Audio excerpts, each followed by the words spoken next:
नए संसद भवन के उद्घाटन पर बहन मायावती का आया बड़ा बयान। प्रधानमंत्री मोदी और भाजपा सरकार पर किया तीखा प्रहार। जी हाँ दोस्तों, आपने बिल्कुल सही सुना। मैं हूं पराग महेंद्र, आप देख रहे हैं नेशनल चौपाल। जैसे गौरतलब है, प्रधानमंत्री मोदी के हाथों नए संसद भवन का उद्घाटन होना था। लगातार विपक्षी दल के माध्यम से यह विरोध चल रहा था कि प्रधानमंत्री मोदी के हाथों इस नए संसद भवन का उद्घाटन नहीं होना चाहिए, तो बल्कि राष्ट्रपति द्रौपदी मुर्मू इनके हाथों इस नए संसद भवन का उद्घाटन होना चाहिए। लेकिन आखिरकार प्रधानमंत्री मोदी के हाथों इस नए संसद भवन का उद्घाटन हुआ।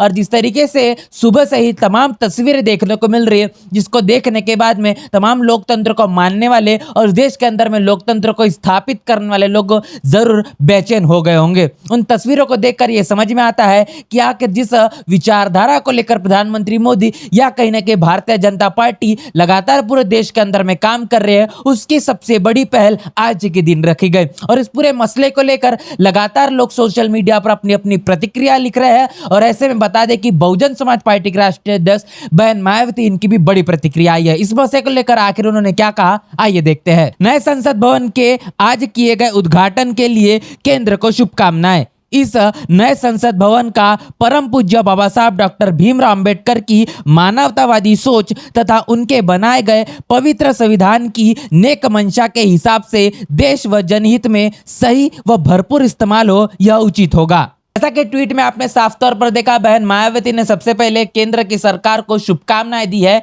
और उसी के साथ साथ उन्होंने याद दिलाया कि जिस प्रकार बाबा साहब ने बहुत ही अथक परिश्रम कर 2 साल 11 महीने 18 दिन इस तमाम तरीके से त्याग तपस्या बलिदान करने के बाद ही इस भारतीय संविधान को बनाया है। और इसकी जो पवित्र मंशा है, जो इस देश के अंदर में समता, स्वतंत्रता, बंधुता और न्याय को प्रस्थापित करने वाली मंशा है, अगर इसी विचारधारा और इसी सोच के चलते अगर भारतीय जनता पार्टी काम करती है तो यह कहने के उचित होगा। लेकिन अगर सबसे बड़ा सवाल यहां पर बहन मायावती ने उठाया है कि जिस तरीके से तमाम तस्वीरें भारतीय जनता पार्टी की सरकार के माध्यम से, प्रधानमंत्री मोदी के माध्यम से नए संसद भवन को लेकर आ रही है, यह कहने की चिंताजनक है। जिस देश के अंदर में भारतीय संविधान है और जिस संविधान के बदौलत तमाम भारतीय जनता पार्टी के तमाम सांसद हो या फिर कहीं ना कहीं प्रधानमंत्री खुद क्यों ना हो या फिर स्पीकर ओम बिरला क्यों ना हो, ये तमाम जो लोग हैं ये संवैधानिक पद पर मौजूद होने के बाद में किस तरीके से ये धर्म का पाखंड या फिर ये धर्म की तमाम चीजें इस नए संसद भवन के अंदर में कर सकते हैं।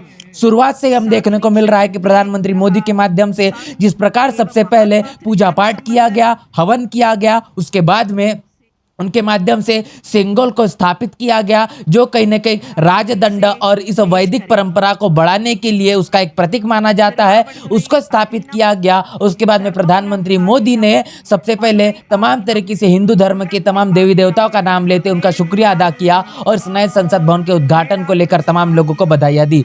ये तमाम चीज़ें जो देखने को मिल रही है, कहीं ना कहीं जो बात कहीं ना भारतीय जनता पार्टी के तमाम सांसद कहते आए हैं, उनके नेता करते आए हैं और भारतीय जनता पार्टी लगातार ये करती है कि हम इस देश को हिंदू राष्ट्र में तब्दील कर देंगे। आखिर इसी हिंदू राष्ट्र की पहल करते हुए सबसे बड़ी बात यहाँ पर देखने को मिल रही है कि आखिर किस तरीके से प्रधानमंत्री मोदी इस देश को लेकर जाना चाहते हैं। क्या यह हिंदू राष्ट्र बनाने की सबसे बड़ी सोच है या फिर हिंदू राष्ट्र बनाने के सबसे बड़े पहल आज के दिन ली गई। दूसरी ओर देखते हैं कि जहां पर आज माफी वीर सावरकर की जयंती है और इस माफी वीर सावरकर की जयंती को लेकर इस नए संसद भवन का उद्घाटन किया गया। एक तौर पर प्रधानमंत्री मोदी इस देश के अंदर में नए संसद भवन का उद्घाटन करते हैं, दूसरी ओर माफी वीर सावरकर की जयंती को मनाते हैं, उनकी तस्वीर के सामने में नतमस्तक हो जाते हैं। और सबसे बड़ी बात है कि माफी वीर सावरकर के जयंती पर उनके सही मायने में श्रद्धांजलि नए संसद भवन को लेकर करते हैं। तो आखिर जिस व्यक्ति ने, जिस माफी वीर ने पूरी जिंदगी में हिंदू राष्ट्र बनाने की संकल्पना को लेकर काम किया, उसको लेकर आजीवन काम किया है, ऐसे व्यक्ति के जयंती पर नए संसद भवन के अगर उद्घाटन किया जाता है तो आखिर मोदी के इस नए भारत में आपका स्वागत है, मोदी के नए हिंदू राष्ट्र में आपका स्वागत है। तमाम लोग जो इस देश के अंदर में लोकतंत्र और इसी के साथ साथ में कहीं ना कहीं भारतीय संविधान को अमल में लाना चाहते हैं, तमाम तस्वीरें आज नए संसद भवन से जो निकल कर आई है उसको देखकर आपका मन जरूर विचलित हुआ आएगा। लेकिन बाबा साहब की बात फिर एक बार यहाँ पर याद आती है, जब बाबा साहब कहते हैं कि इस देश का जो भारतीय संविधान है चाहे कितना भी मजबूत हो, लेकिन अगर उसको अमल में लाने वाले लोग नालायक होंगे तो जो संविधान है वो मजबूत होकर भी निरस्त साबित होगा। आज कहीं न कहीं भारत की जो तस्वीर देखने को मिल रही है, बाबा साहब की कही हुई बात कहीं न कहीं ये सच साबित हो रही है। इस पूरे मसले को लेकर क्या आपकी राय प्रतिक्रिया है, कमेंट बॉक्स में लिखकर जरूर बताएं। बने नेशनल चौपाल के साथ और इसके साथ साथ इसी तरीके की वीडियो को लेकर हम लगातार आपसे रूबरू होते रहेंगे। तब तक के लिए जय भीम, जय भारत। बहुजन विचारधारा को घर घर तक पहुंचाने के लिए हमारे YouTube चैनल को सब्सक्राइब करें, लाइक करें, कमेंट करें, शेयर करें और बेल आइकन की घंटी दबाना ना भूलें।